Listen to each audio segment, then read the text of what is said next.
Imagine waking up one day, not because of alarm clocks, not because of schedules, because you learn a foreign government still wants you dead. That's exactly what Mike Pompeo, America's former Secretary of State, is saying boldly, publicly, and without any hesitation. His claim? Well, Iran is still trying to kill him.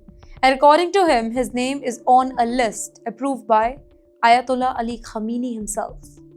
Now, pause here because that is the statement no former national leader makes lightly. To know about this deeply, we need to know Mike first. Mike, he isn't just any political figure. He was a former army officer, director of the CIA, Secretary of State, America's top diplomat. He dealt directly with Iran policy. He helped pull the US out of the nuclear deal.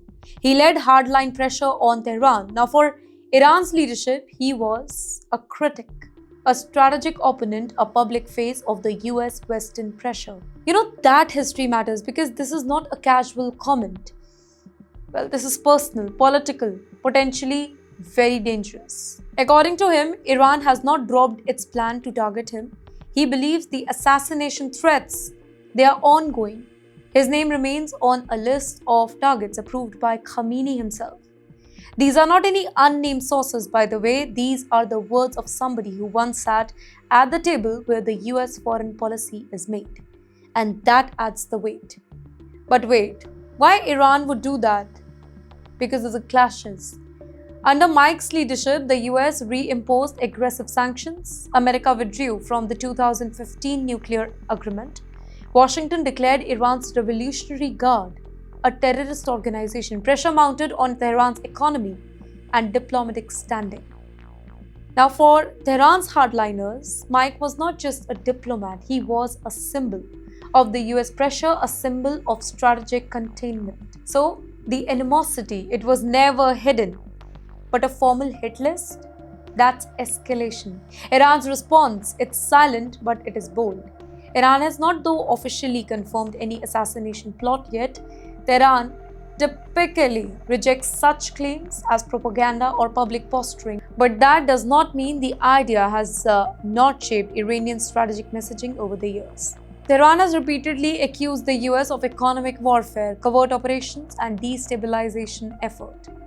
Now, Mike's latest claim brings this tension into an open once again.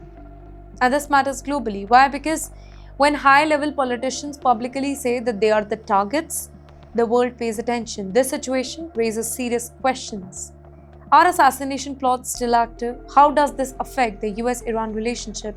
Does this become a security issue for former and current officials? And what does this mean for the diplomacy and negotiation talk? These are the questions that are not academic, they are real, and they carry real global risk. In the end, here's the bigger picture: diplomacy versus escalation. We don't live in a vacuum. Across the Middle East, the US military presence, it is increasing. Iran, it warns of retaliation against strike. Israel is on high alert. Gulf states are nervously watching developments, and armed deployments and intelligence operations are everywhere. And in such high-stakes pressure, claims of assassination plots, it raises the stakes even higher.